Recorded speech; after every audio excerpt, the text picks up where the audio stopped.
Sharks can sense a drop of blood from miles away and swim at speeds of up to 35 miles per hour. While shark attacks are rare, they can be sudden and deadly, often leaving victims with severe injuries. From the great white to the bull shark, each species has its unique way of hunting and defending its territory. Discover the terrifying encounters that showcase the raw power and unpredictability of these ocean giants. You won't believe what happened next. On a sunny afternoon in June 2001, Lisa Jennings arrived at Kahuna Cove, a secluded beach in Hawaii. Known for its pristine waters and soft sands, Kahuna Cove was a hidden gem on the island of Oahu. Lisa, a 300-pound woman with an adventurous spirit, had traveled to Hawaii to escape the routine of her daily life and to indulge in the island's beauty. She loved exploring new places, and this beach promised the peace and solitude she craved. Lisa spent the morning exploring the area, taking in the sights and sounds of the tropical paradise.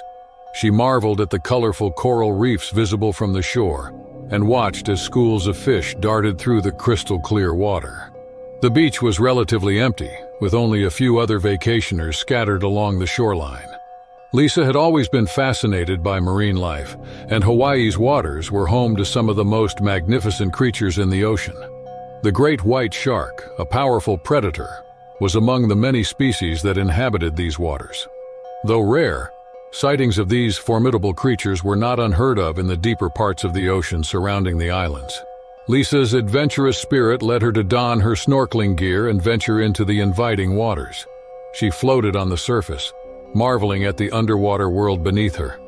She felt at peace, the gentle waves lulling her into a state of relaxation. As she swam further from the shore, the tranquility of the moment made her feel alive and free. Unbeknownst to Lisa, a great white shark had been lurking in the deeper waters nearby. These sharks, known for their incredible power and sharp senses, were always on the lookout for prey. Their presence in Hawaiian waters was a reminder of the ocean's raw, untamed nature. Lisa swam gracefully, unaware of the danger that was silently approaching. The shark, mistaking her for a seal or other prey, began to close in on her. It was a situation no one could have anticipated, and Lisa was blissfully ignorant of the peril lurking beneath the waves. Nearby, a group of beachgoers enjoyed their day, completely unaware of the unfolding drama in the water. Among them were Mark Roberts, an experienced surfer, and his girlfriend, Emily Sanders, who had been sunbathing on the beach. They had come to Kahuna Cove for its serene atmosphere, hoping to escape the more crowded tourist spots. Lisa continued to swim, taking in the beauty of her surroundings. She was far enough from the shore that the sounds of the beach were distant and muffled. It was just her and the ocean, a moment of pure connection with nature. Without warning, Lisa felt a powerful jolt from below. The force of the impact knocked the breath out of her and sent a shock of pain through her body. Panic set in as she realized she was being attacked by a great white shark. The creature's powerful jaws had clamped down on her leg, and she could feel the sharp teeth tearing into her flesh. The water around her turned red with blood as the shark began to thrash, dragging Lisa under the surface. She struggled to free herself, her mind racing with fear and desperation. The shark's grip was relentless, and Lisa knew she had to fight with everything she had to survive. On the beach, Mark and Emily heard Lisa's screams. They saw the commotion in the water and realized what was happening. Without hesitation, Mark grabbed his surfboard and rushed into the ocean, calling for help as he went. Emily followed, grabbing a paddle from a nearby kayak.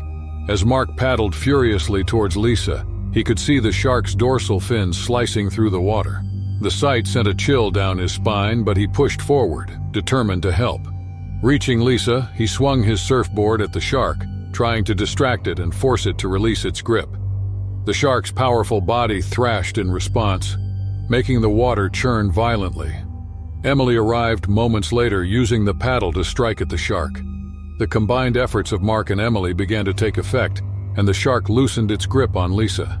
Blood flowed freely from her wounds, and she was barely conscious from the pain and blood loss. The shark, sensing that the fight was not worth the effort, finally released Lisa and disappeared into the depths. Mark and Emily worked quickly to pull Lisa onto the surfboard, using it as a makeshift stretcher. They paddled back to shore as fast as they could, knowing that every second counted. On the beach, other vacationers had gathered, drawn by the commotion.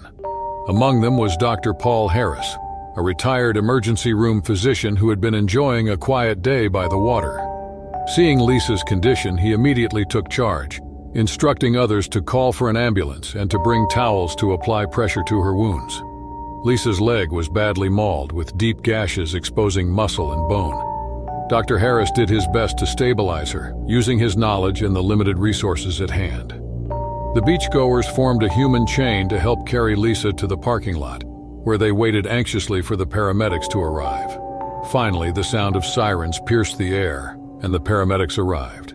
They worked swiftly to stabilize Lisa, loading her onto a stretcher and into the ambulance. As they sped away towards the nearest hospital, those who had witnessed the attack were left to process what they had just seen. The terrifying ordeal was a stark reminder of the dangers that lurked in the ocean's depths. Lisa's adventurous spirit had led her to a near-fatal encounter with one of nature's most powerful predators. The bravery of Mark, Emily, and the others who rushed to her aid showcased the best of human nature in the face of a life-threatening crisis. In the warm waters off the coast of Australia, near the fictional coastal town of Coral Bay, the sun was shining brightly on March 12, 2003. The ocean was a stunning shade of blue, clear and inviting. Coral Bay was known for its vibrant coral reefs and diverse marine life, attracting divers and snorkelers from all over the world. Sam Harrington, a 28-year-old free diver, was one of those drawn to the beauty of Coral Bay. An experienced diver, Sam loved the sense of freedom and tranquility he found beneath the waves. With him on this dive was his best friend and dive partner, Jake Lawson, a seasoned diver in his mid-30s who had been diving with Sam for years. Their day began early, with the two friends preparing their gear at the small dive shop they frequented. Sam checked his equipment meticulously, ensuring everything was in perfect working order. He had a deep respect for the ocean and its unpredictable nature. Jake, with his easygoing demeanor, joked around but was equally diligent with his preparations. They were also joined by two other divers, Mia Thompson, a marine biology student researching coral reef ecosystems, and her friend, Eric Johnson, an underwater photographer capturing the beauty of the reefs for a magazine. The four of them made a diverse and lively group, each bringing their own unique skills and perspectives to the dive. After a quick breakfast and a final equipment check, they boarded a small boat and headed out to one of the lesser-known reef spots. The boat ride was filled with laughter and anticipation, with everyone eager to explore the underwater world. As they neared their destination, the water's clarity revealed the stunning coral formations below. Sam and Jake were the first to dive in, followed closely by Mia and Eric. The underwater scene was breathtaking. Schools of colorful fish darted among the corals, and the light filtered down from the surface, creating a magical, otherworldly glow.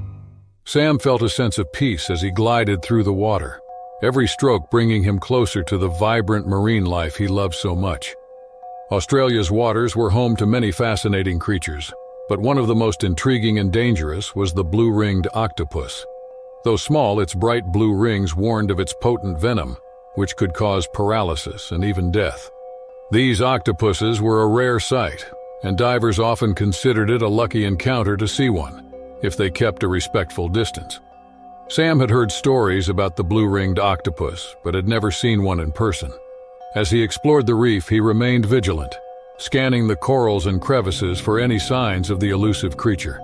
Meanwhile, Jake and Eric were engrossed in their tasks, Jake helping Mia with her research, and Eric snapping photos of the stunning underwater landscape. The dive continued peacefully, the group moving in harmony with the ocean's gentle currents.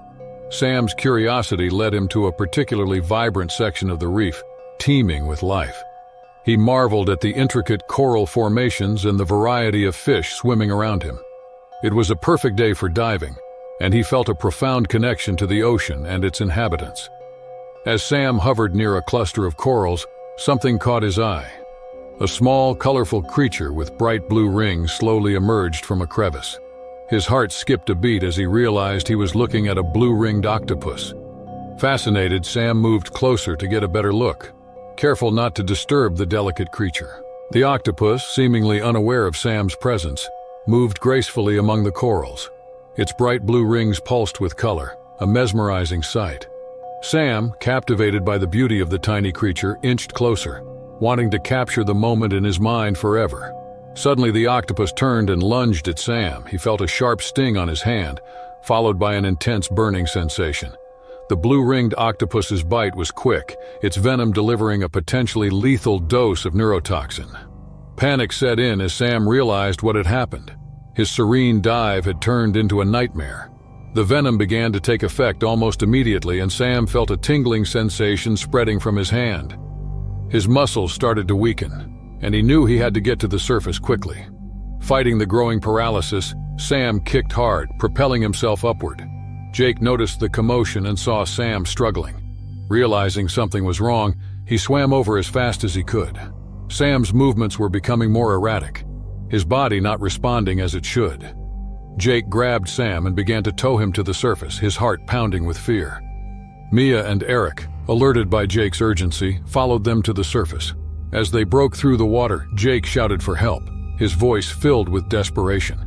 The boat captain, John, had seen the situation unfolding and was already moving the boat closer to the divers.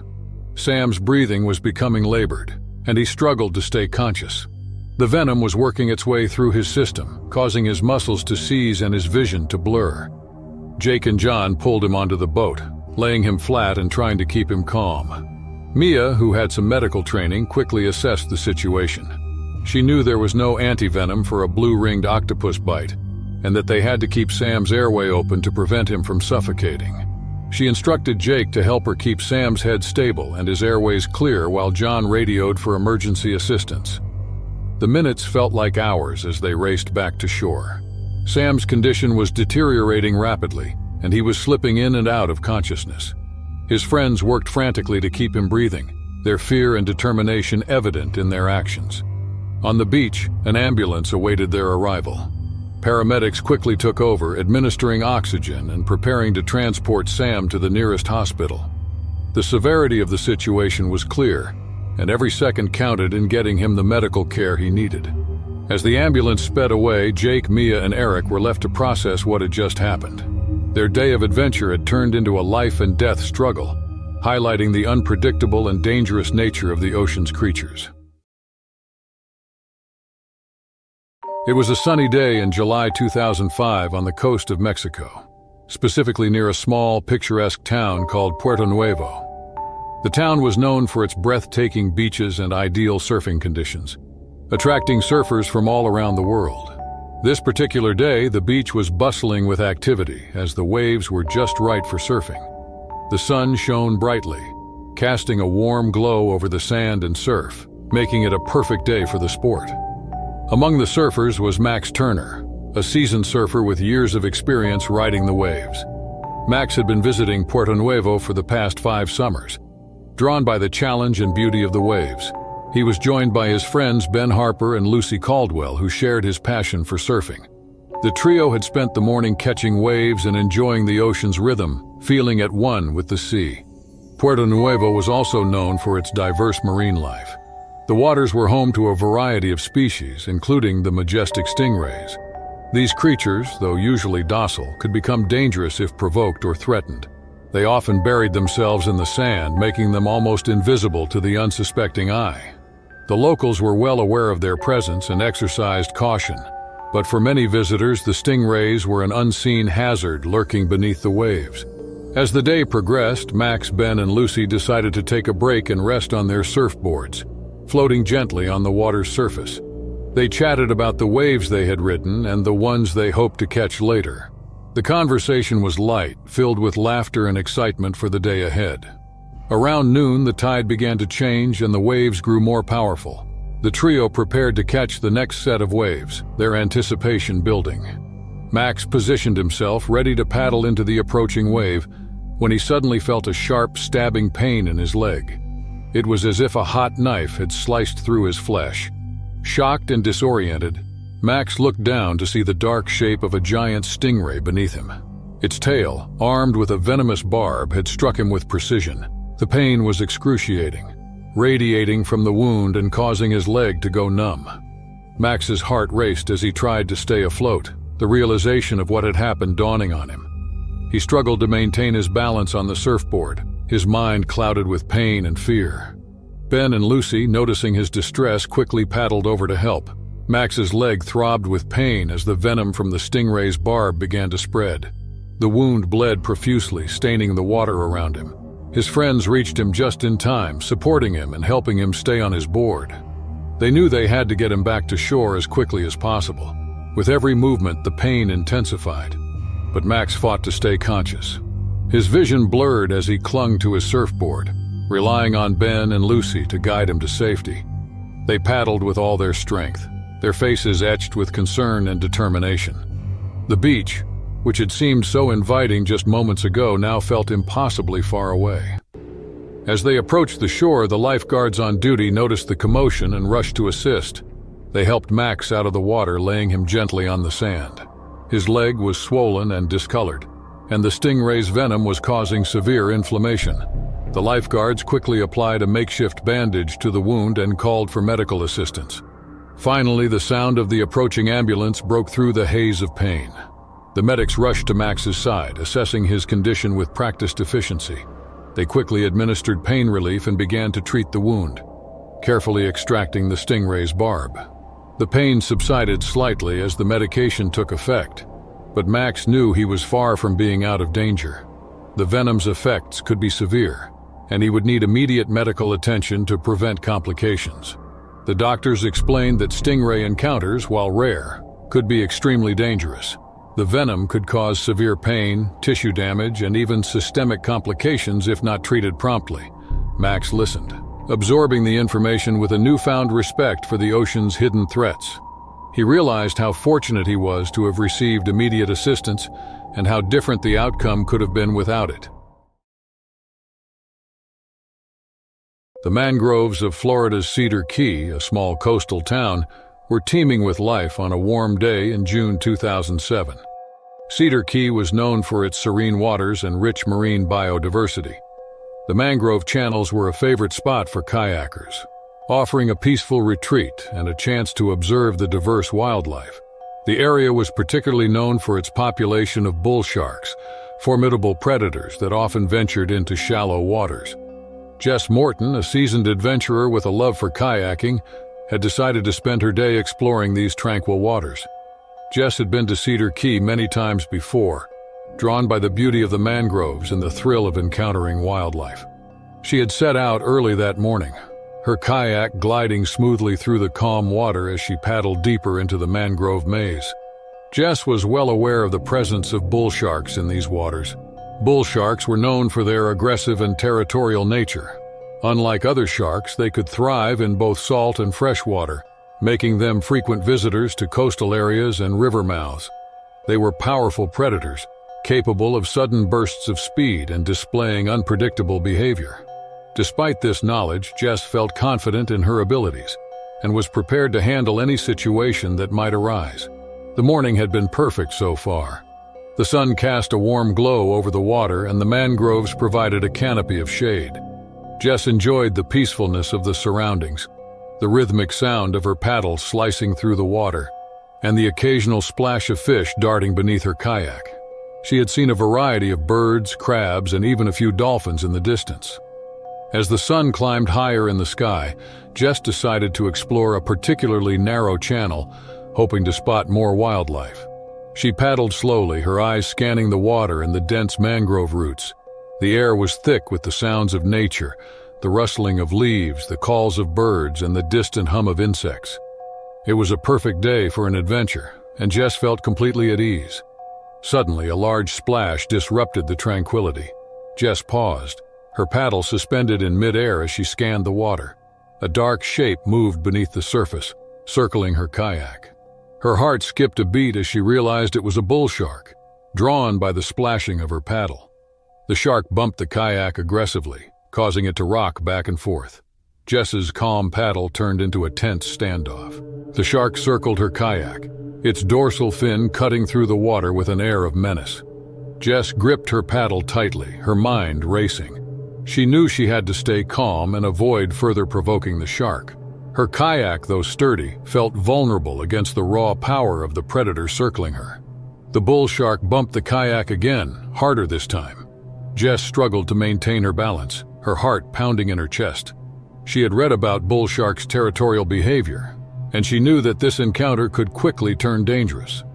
Her peaceful exploration had turned into a fight for survival.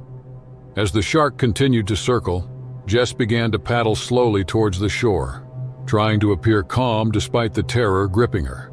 She kept her eyes on the shark, ready to defend herself if it attacked. The shoreline seemed impossibly far away, and every second felt like an eternity. The shark made another pass, this time bumping the kayak with such force that Jess nearly lost her balance. She used her paddle to push the shark away, a desperate move to keep it at bay. The shark, undeterred, continued its aggressive behavior, circling closer with each pass. Jess knew she had to act quickly if she wanted to make it out of this encounter unscathed. With every stroke of her paddle, Jess felt the weight of the shark's presence, its predatory instincts honed by millions of years of evolution. The water, once a source of tranquility, now felt like a battleground. Jess's muscles burned with the effort of paddling, but she pushed on, driven by the instinct to survive. The bull shark's aggression intensified as Jess paddled furiously towards the shore. Each time the shark bumped her kayak, it sent waves of fear through her. The kayak rocked violently, and Jess had to use all her strength to stay upright. She knew that if she capsized, she would be even more vulnerable to an attack. The shore, though still distant, was her only hope of escape. Jess's mind raced as she tried to remember everything she knew about bull sharks. They were known to be highly territorial and unpredictable, especially when they felt threatened. She had to stay calm and focused, using her paddle as both a means of propulsion and a weapon. She struck the water near the shark, hoping to scare it off. But the shark seemed undeterred, its predatory instincts overriding any fear. As Jess paddled, the shark made a sudden aggressive move, striking the side of her kayak with tremendous force. The impact nearly knocked her overboard, and Jess had to use all her strength to keep from capsizing. The kayak spun slightly, throwing her off course and further away from the safety of the shore. Jess felt a surge of panic but forced herself to remain composed. She couldn't afford to lose control now. The shark circled again, this time coming even closer.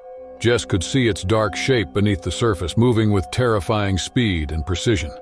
She swung her paddle at the shark, hitting it on the nose. The shark veered away momentarily, but it was clear that it was not deterred. Jess's arms ached from the effort, but she continued to paddle, her determination fueled by the will to survive. As the shark closed in for another strike, Jess braced herself, gripping her paddle tightly. The shark hit the kayak again, harder this time, causing the kayak to tilt dangerously. Jess fought to maintain her balance, her breath coming in ragged gasps. The shark's eyes, cold and calculating, were fixed on her, and she could feel its predatory energy. In a desperate attempt to protect herself, Jess swung her paddle with all her might, aiming for the shark's gills. The paddle connected with a solid thud, and the shark recoiled, momentarily stunned. Jess seized the opportunity to paddle with renewed vigor, her arms burning with the effort. The shore was still a distant goal, but she could see it more clearly now, a beacon of hope in the chaos. The bull shark, undeterred by the blow, resumed its aggressive circling. Jess knew she had to stay focused and not let fear overwhelm her. Each stroke of the paddle brought her closer to safety, but the shark's relentless pursuit made every second feel like an eternity. The water churned around her, a maelstrom of fear and desperation. As Jess neared the shallows, the shark made one final desperate lunge at her kayak.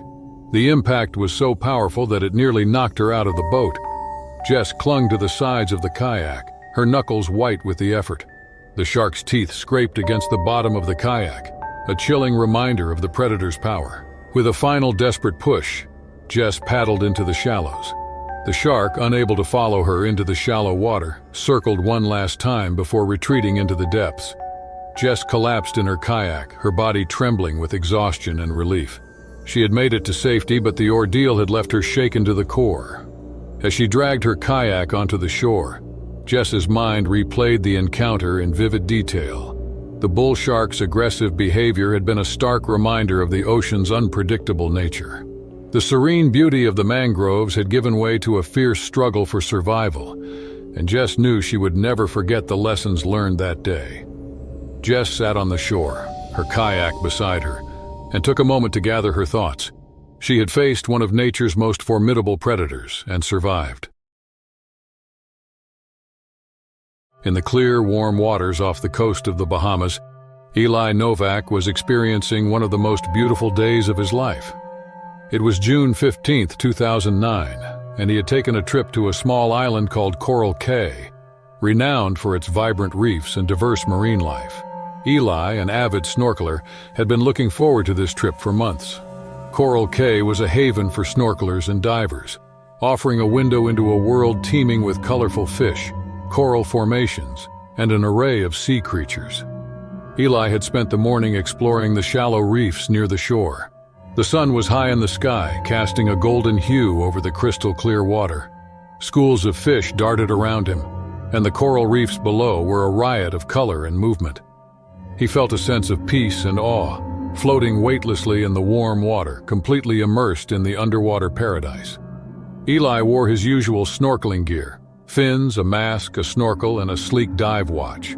The watch, a gift from his father, was a prized possession, not just for its functionality, but also for its sentimental value.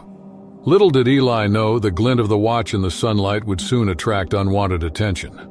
Barracudas were common in the waters around Coral Cay. These sleek, torpedo-shaped fish were known for their speed and sharp teeth. They were usually curious but could become aggressive if they felt threatened or were attracted to shiny objects. Locals often warned snorkelers and divers to avoid wearing jewelry or anything reflective. But Eli, in his excitement, had forgotten this crucial advice. After several hours of snorkeling, Eli decided to venture a bit further from the shore to explore a particularly vibrant section of the reef he had spotted earlier. He swam slowly, taking in the sights, the tranquility of the underwater world enveloping him. The water was warm and clear, the sunlight creating dancing patterns on the sandy bottom. He felt completely at ease, unaware of the danger that lurked nearby. As Eli floated above the reef, marveling at a school of parrotfish nibbling on the coral, he noticed a sudden change in the water's ambiance. The smaller fish scattered, and an eerie silence fell over the reef. Eli's heart began to race as he sensed something was wrong. He turned his head and saw a large silvery shape gliding towards him. It was a barracuda, its long, slender body moving with effortless grace. The barracuda's eyes locked onto Eli, and he could see the creature's sharp teeth glinting in the sunlight. The fish seemed to be fixated on his dive watch, the metallic gleam drawing it closer. Eli's heart pounded in his chest as he realized the potential danger. He had heard stories of barracudas being attracted to shiny objects, mistaking them for prey, but he had never imagined he would find himself in such a situation. The barracuda continued to circle him, its movements quick and deliberate. Eli tried to remain calm, knowing that sudden movements could provoke an attack. He kept his eyes on the fish, trying to gauge its intentions. The once peaceful swim had turned into a tense standoff, and Eli knew he needed to think quickly to avoid a dangerous encounter. He slowly began to back away, keeping his movements smooth and deliberate. The barracuda followed, maintaining a constant distance, its eyes never leaving the glinting watch. Eli's mind raced as he tried to come up with a plan. The shore seemed miles away, and he knew he had to stay calm and avoid panic if he wanted to make it back safely. The minutes felt like hours as Eli carefully maneuvered through the water, the barracuda's presence a constant threat. He tried to recall everything he knew about these predators, hoping to find a way to deter the fish without provoking it. The underwater world that had seemed so welcoming just moments ago now felt like a perilous maze, with each movement calculated to avoid triggering an attack. The tension in the water was palpable as Eli continued his slow retreat. The barracuda's eyes remained fixed on him, its body moving with a predatory grace. Eli's mind was a whirlwind of fear and strategy. He knew that barracudas were known for their sudden bursts of speed and their sharp, needle-like teeth. Any wrong move could trigger an attack. Eli kept his movements smooth and controlled, trying to create as little disturbance as possible. The shore seemed impossibly far, but he focused on each small movement, inching his way closer to safety. The barracuda followed, its interest in the shiny watch undiminished. Eli's heart pounded in his chest, each beat a reminder of the danger he was in. As Eli swam, he noticed a cluster of rocks ahead. He decided to use them as a potential barrier between himself and the barracuda. Slowly, he moved towards the rocks, careful not to make any sudden movements. The barracuda's eyes tracked him, but it didn't change its course. Eli reached the rocks and positioned himself behind them, hoping the barrier would obscure the glint of the watch. For a moment, it seemed to work. The barracuda circled the rocks, its interest waning. Eli took a deep breath, his body trembling with tension. He waited, hoping the fish would lose interest and swim away. But then the barracuda darted around the rocks, coming face to face with Eli once more. Its eyes locked onto the watch, and Eli knew he had to act fast. With no other options, Eli decided to try a bold move. He quickly unfastened the watch and tossed it a few feet away. The shiny object caught the barracuda's attention, and the fish darted towards it. Seizing the opportunity, Eli swam as fast as he could towards the shore. His heart raced, adrenaline pumping through his veins as he put distance between himself and the barracuda. Eli could feel the strain in his muscles as he swam with all his might. The shore was still a distance away, but he pushed on, driven by the will to survive. He glanced back and saw the barracuda circling the watch, its interest momentarily diverted. He knew he couldn't slow down. Any hesitation could be disastrous. The water around Eli churned with his frantic movements, but he forced himself to stay focused. Each stroke brought him closer to the shore, the promise of safety spurring him on. He could see the outline of the boat he had come from, a beacon of hope in the tumultuous sea. The distance seemed to shrink, but not fast enough for his racing heart. As Eli neared the boat, he saw his friend Sarah waving frantically from the deck. She had noticed his distress and was calling out to him, though her words were lost in the chaos of the moment. Eli swam harder, his arms and legs burning with exertion. The barracuda was still circling the watch, but he knew it wouldn't stay distracted for long. With one final burst of energy, Eli reached the boat. Sarah leaned over, grabbing his arms and helping him scramble aboard. He collapsed onto the deck, his body shaking with exhaustion and relief. The barracuda, now far behind, continued to circle the discarded watch, unaware that its intended prey had escaped. Eli lay on the deck, catching his breath and processing the ordeal he had just survived. The once serene waters of Coral Cay had turned into a battlefield, and he had emerged victorious, albeit shaken. As the boat headed back to shore, Eli reflected on the day's events. The encounter had been terrifying, but it had also reinforced his love for the ocean and its inhabitants. He would continue to explore the underwater world, but with a heightened awareness and respect for the creatures that called it home. The barracuda's sharp teeth and lightning-fast movements would remain etched in his memory, a reminder of the ocean's power and the importance of vigilance in its depths. In the deep waters of the Atlantic Ocean, just off the coast of Nova Scotia, John Mercer was living out his routine day of commercial fishing. It was a crisp morning on June 8, 2011.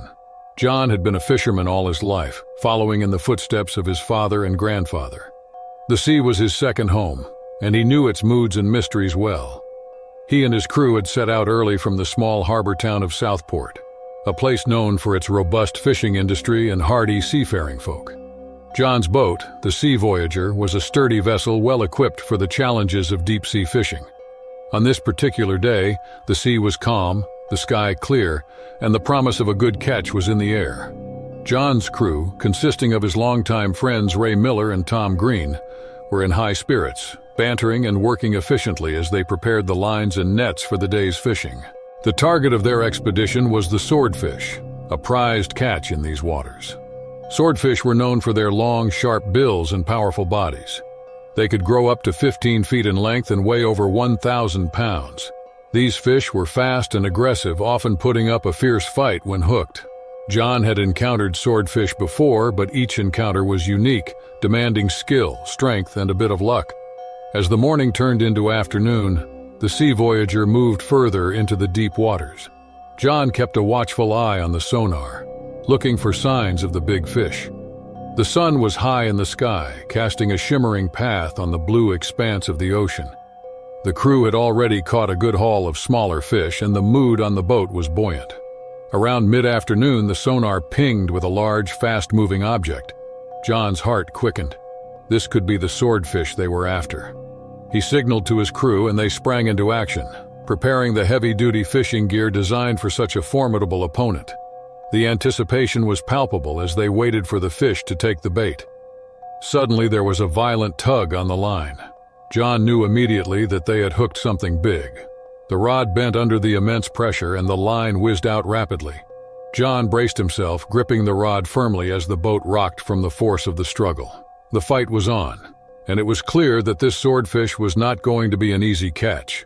The swordfish thrashed wildly, its strength and determination evident in every pull and twist. John's muscles strained as he battled to keep control of the rod. The fish surged, diving deep and then bursting upwards, its sharp bill cutting through the water with deadly precision. Each movement sent shockwaves through the line, testing the limits of John's endurance and skill. Ray and Tom watched with bated breath, ready to assist but knowing that this was John's fight.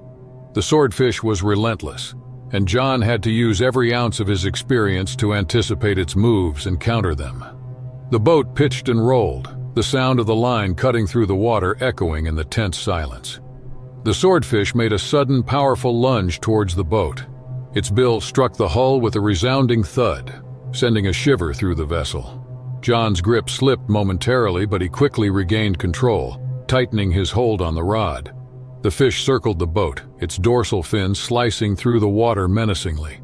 John could feel the burn in his arms and back, the physical toll of the struggle becoming more intense. Sweat dripped down his face and he gritted his teeth, refusing to let the fish win. He knew that one wrong move could result in serious damage to the boat or injury to himself or his crew. The stakes were high and the swordfish seemed to know it, fighting with a ferocity that matched John's resolve. The fish made another charge at the boat, this time coming dangerously close to the deck. Its sharp bill slashed through the air and John had to duck to avoid being hit. The crew scrambled, trying to keep the lines clear and the boat steady. The swordfish was now right alongside the boat, its massive body churning the water into a frothy swirl. With a final desperate effort, John pulled with all his might. The swordfish resisted, but gradually the powerful fish began to tire. Its thrashes became less violent, and its movements more sluggish. John seized the moment, using his experience to guide the fish closer to the boat. Ray and Tom moved in, ready with gaffs to secure the catch. The swordfish gave one last weak thrash as it was brought alongside the boat. John's muscles screamed in protest, but he held on, refusing to let go. Ray and Tom managed to secure the fish, hauling it aboard with a triumphant yell. The massive swordfish lay on the deck, its body still quivering with the remnants of its fierce struggle. John collapsed onto a crate, his body shaking with exhaustion and relief. The swordfish was a magnificent specimen, a testament to the raw power of the ocean. The crew cheered, their spirits lifted by the hard-won victory. They had faced the might of the sea and emerged victorious, a reminder of the perilous nature of their work and the respect it demanded.